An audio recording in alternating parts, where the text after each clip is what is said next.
Olá, queridos, novamente. Um bom dia para aqueles que eu ainda não falei nessa manhã. E eu gostaria de refletir na palavra de Deus com vocês, mas antes eu gostaria de orar, começar orando junto com vocês. Amém? Nosso Pai querido, amado, queremos te louvar mais uma vez, te agradecer por esse tempo de louvor que tivemos até aqui e convidar o teu Espírito para continuar iluminando nosso coração, nossa mente, enquanto conversamos aqui e compartilhamos tua palavra uns com os outros, que o Senhor possa estar nos iluminando pelo teu Espírito e a tua verdade possa permanecer na nossa mente, no nosso coração, para a tua glória. Te louvamos pelo perdão dos nossos pecados em Cristo Jesus, pelo seu sangue precioso derramado na cruz, e pela nova vida que temos contigo, mediante a sua ressurreição dentre os mortos. Glória ao teu nome, Senhor. Em Cristo Jesus. Amém. Amém, queridos.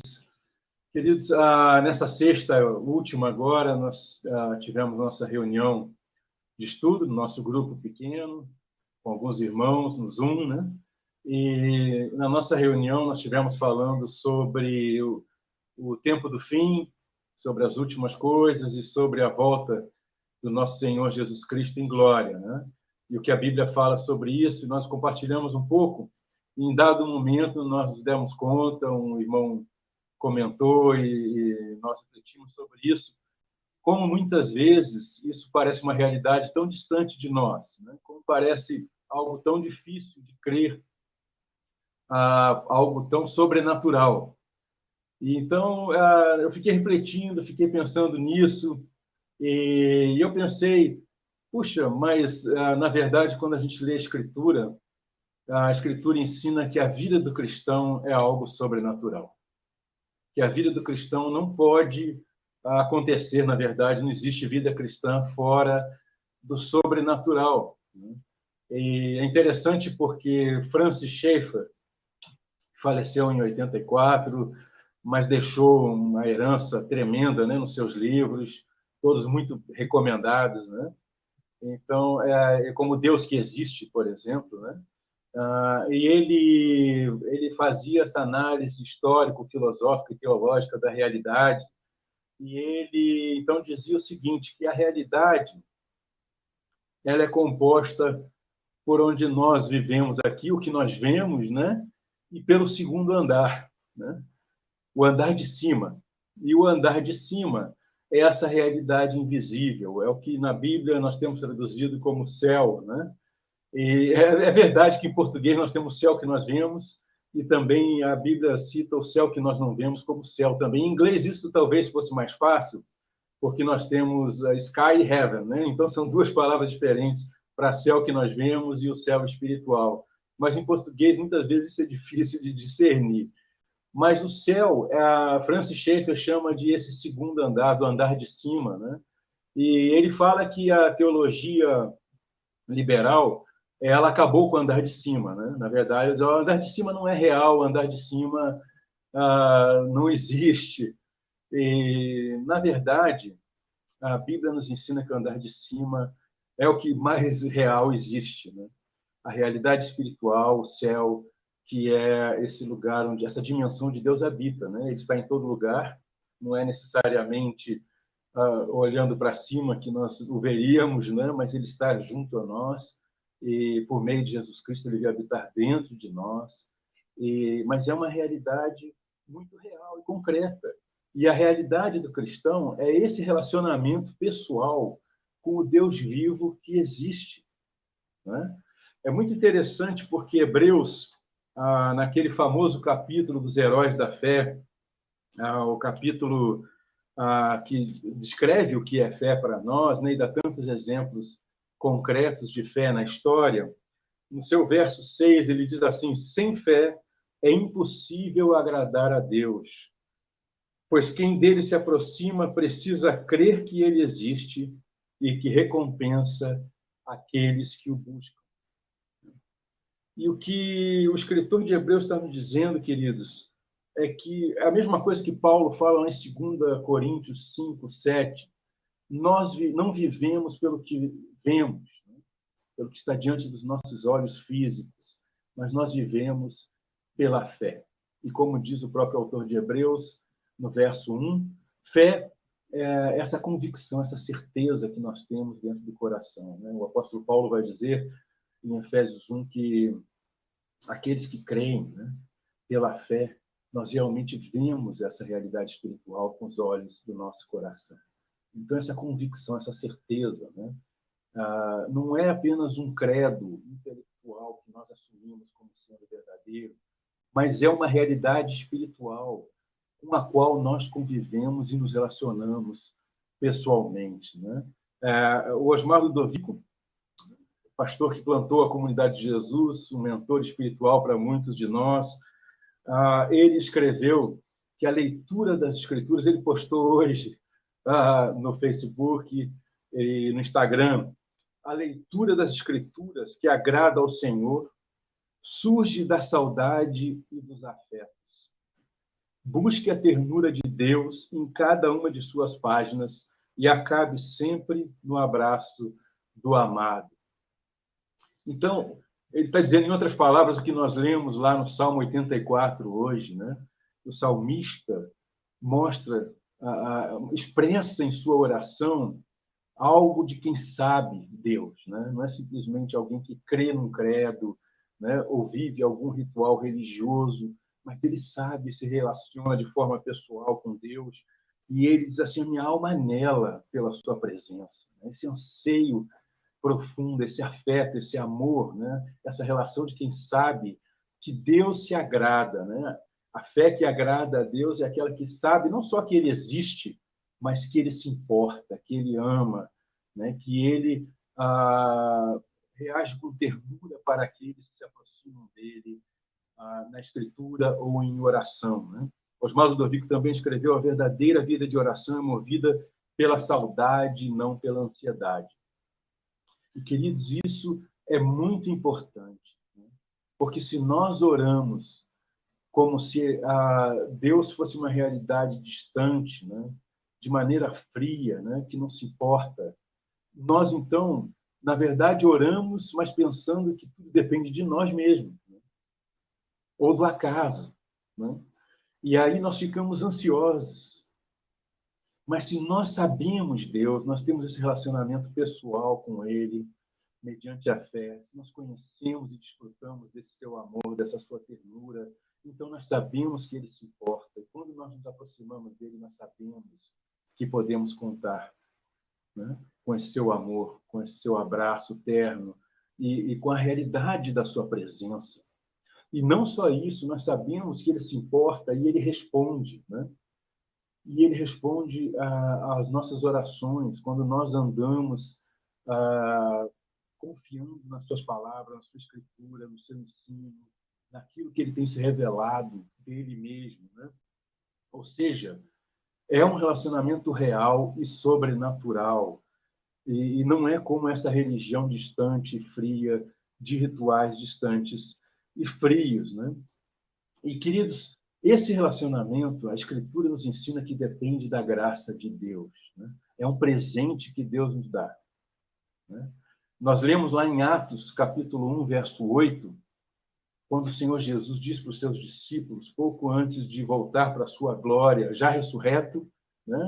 Tendo aparecido por diversos dias aos seus discípulos e falaram do reino, ele diz para eles, vocês vão receber poder ao descer sobre vocês o Espírito Santo, e então vocês serão minhas testemunhas, tanto em Jerusalém, como em toda a Judéia, Samaria e até os confins da terra. E, queridos, isso é importante, porque ele está falando desse presente, né? O dom do Espírito. A palavra dom, nesse verso, é doreia, no grego, que é melhor traduzida por presente, né? É melhor traduzida por dádiva.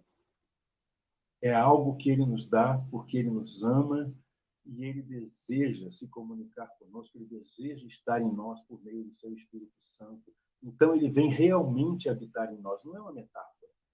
Ele habita em nós e Ele une todos aqueles que o receberam por meio do seu Espírito Santo. E existe, então, essa ligação mística e verdadeira e concreta entre os filhos e filhas de Deus em todo o mundo, ao longo de toda a história, e haverá até a sua volta. Isso é concreto. Mas é interessante porque nesse verso ele não só comunica que nós receberemos esse presente dele, que o Pai prometeu, que ele prometeu no início do seu ministério na terra, como diz o Evangelho, mas, além dessa comunhão com a presença da Trindade em nós, o Pai e o Filho vêm habitar em nós por meio do seu Espírito, né? Deus único vem por completo em nós, ele diz que nós vamos receber poder. E essa palavra, poder, é a palavra dinamis, né? Escreve dunamis ou dinamis, da onde surge a nossa palavra dínamo, né? Essa máquina que produz energia, né? Na verdade, não é uma máquina, mas é o próprio Espírito Santo de Deus que produz e renova uma energia que nos capacita a viver esse relacionamento pessoal com Deus, que nós não poderíamos por nós mesmos como pecadores.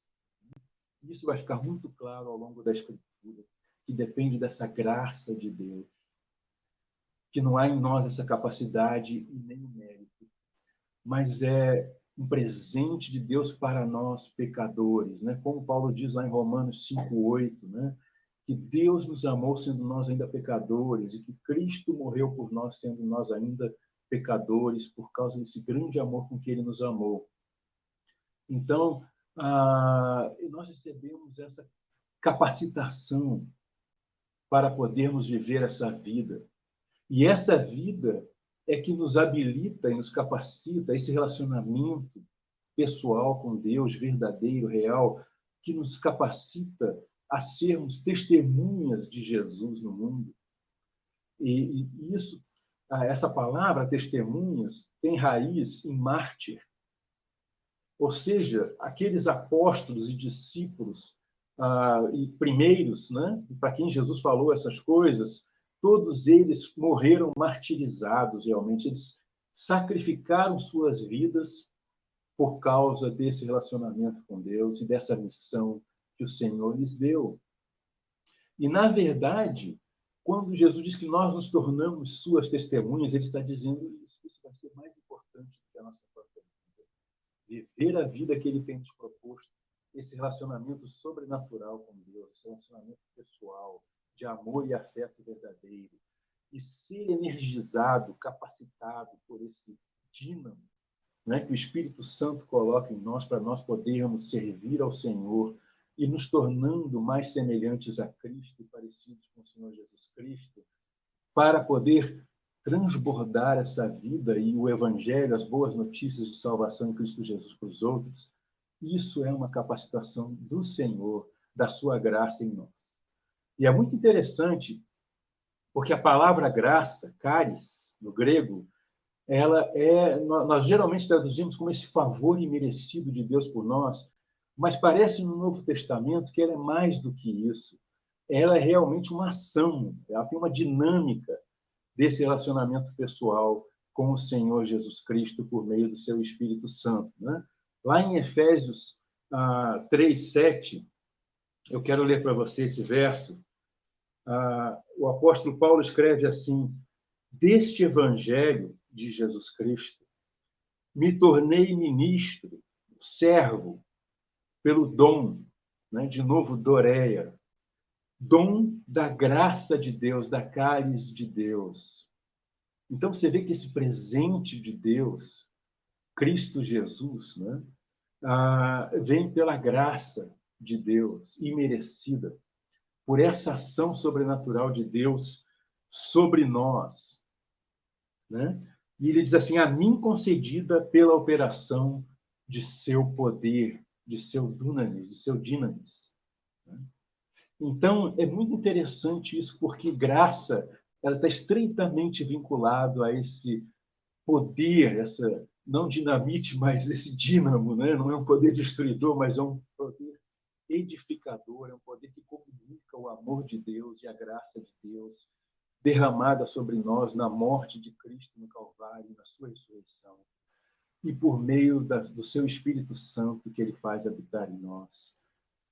Então, queridos, Por que isso é importante? Tem outro verso que eu quero ler para vocês, eu quero explicar para você por que isso é tão importante na vida do cristão.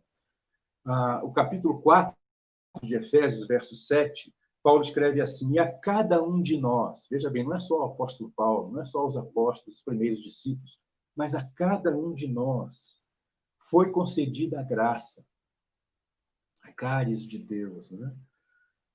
Conforme a medida repartida por Cristo, né? O original diz pelo dom de Cristo, pelo doreia de Cristo, esse presente, essa dádiva de Deus, que é Cristo Jesus por nós. E aí ele fala dos carismas, né, dos dons que ele distribui a todos os cristãos, a todos os seus discípulos, como corpo de Cristo, para poderem viver a vida de Cristo na terra e transmitirem as boas notícias de Cristo para todos, né, para que todos tenham essa nova vida em Cristo, essa alegria e essa esperança eternas, né?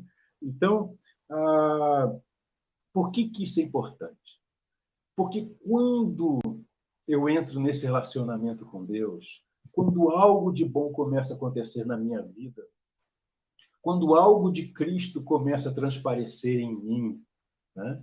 Quando eu estou fazendo algo de bom para o Senhor, servindo ao Senhor na vida dos outros, né? Vivendo o seu amor de maneira prática, a sua bondade, a sua compaixão, transmitindo, segundo o carisma que o Espírito Santo me comunicou, esse serviço de Cristo e edificando a vida de outras pessoas, fazendo bem na vida de outras pessoas, comunicando o Evangelho, comunicando a palavra de Deus, né?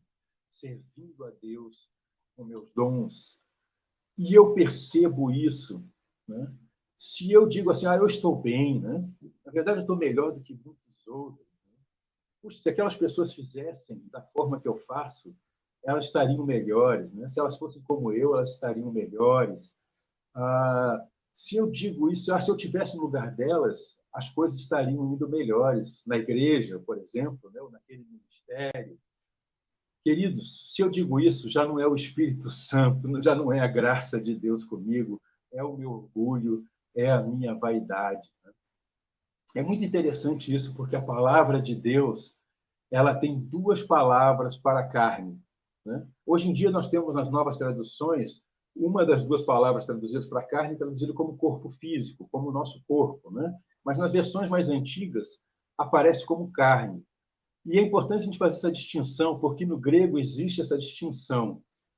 Uma das palavras é soma, que é o nosso corpo físico, da onde vem somatizar, né? A palavra grega para alma no Novo Testamento é psique, então nossos problemas psíquicos, né, da nossa psique, nós somatizamos e transformamos em problemas físicos reais, em doenças, em enfermidades, né? Mas a outra palavra é sarx. E sarx não é propriamente o nosso corpo, atua em nosso corpo, mas não é o nosso corpo. Mas é o que uma tradução antiga chama de corpo do pecado, né? Ou o que a Bíblia chama de pecado no singular. Né? E o pecado no singular é essa força, essa inclinação para nós irmos contra o caráter de Deus, a natureza de Deus, sermos rebeldes contra Deus, ou descrermos de Deus. Essa é a nossa sarx. Né? O apóstolo Paulo vai dizer que se nós vivemos em nossa sarx, vivemos na carne, na força da nossa carne, da nossa sarx, dessa inclinação para o pecado, nós estamos vivendo segundo o nosso próprio ego e não segundo o Espírito de Deus. Estamos vivendo como bebês em Cristo, imaturos espiritualmente. Né? Estamos vivendo como as pessoas naturais que não receberam o Espírito Santo de Deus na sua vida, né? Que não se arrependeram de seus pecados e não colocaram sua fé em Cristo Jesus para o perdão e a reconciliação com Deus. Então, são as pessoas naturais. E aí ele diz assim, mas como cristão, se você vive na sarx, na sua carne, e não no espírito, então você está vivendo como se não fosse cristão. E isso é uma contradição, é uma incoerência. Então ele nos chama para vivermos no espírito, debaixo e pela fé na palavra de Deus, né? Debaixo da direção do Espírito Santo de Deus. Então, queridos, nós precisamos entender que a vida do cristão só pode ser vivida pelo Espírito Santo que nele habita, de maneira consciente, pela fé, com essa convicção, essa certeza de uma realidade sobrenatural. Não é natural, e que Deus de fato se comunica conosco, e Ele responde, e Ele age na nossa vida, e Ele ouve as nossas orações, e Ele responde, né? Então, e quando nós nos aproximamos da sua palavra, Ele interage conosco no seu amor, na sua graça, pela sua palavra. E nós precisamos ir com fé na presença do Senhor, saber que Ele a recompensa com ternura, com graça, e responde àqueles que se aproximam dele. E Ele nos transforma por sua palavra verdadeiramente. Isso é sobrenatural, não é natural. Não é um esforço da nossa mente, embora a nossa mente trabalhe conjuntamente com o Espírito Santo nesse processo. Então, queridos, nós precisamos lembrar disso. E nós precisamos lembrar que só agradamos ao Senhor e só temos prazer nessa relação, como nós lemos lá no Salmo 84, ou nas palavras que o Osmar escreveu para nós, né? Quando nós realmente entramos nesse relacionamento verdadeiro, pessoal, de afeto sincero, de amor e ternura com Deus, o Pai, em Cristo Jesus, por meio do seu Espírito Santo. Então, eu quero dizer para você que a realidade espiritual, o andar de cima é real. É tão real quanto tudo que você toca e vê nesta realidade física que nós vivemos.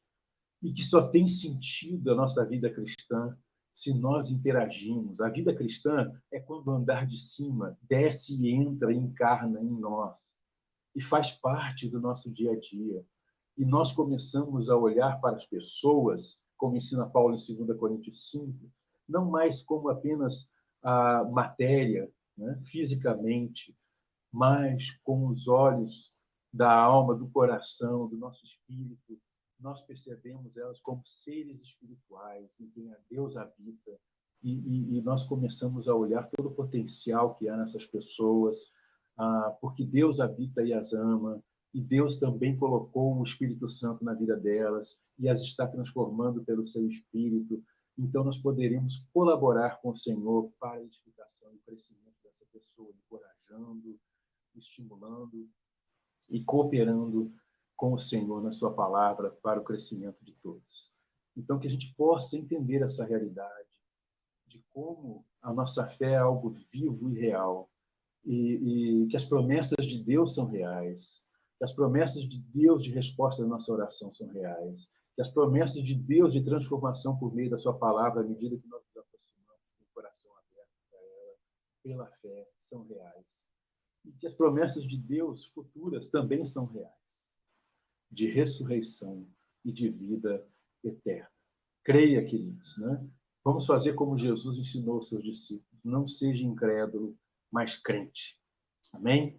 Que Deus possa, assim, nos abençoar e que a gente possa desfrutar dessa relação sobrenatural com o Espírito Santo de Deus a cada dia, viver pela fé no Espírito e buscar a Deus como essa realidade que nos ama, se importa conosco e a quem nós também podemos amar e responder de forma concreta. Amém? Deus abençoe, graça e paz.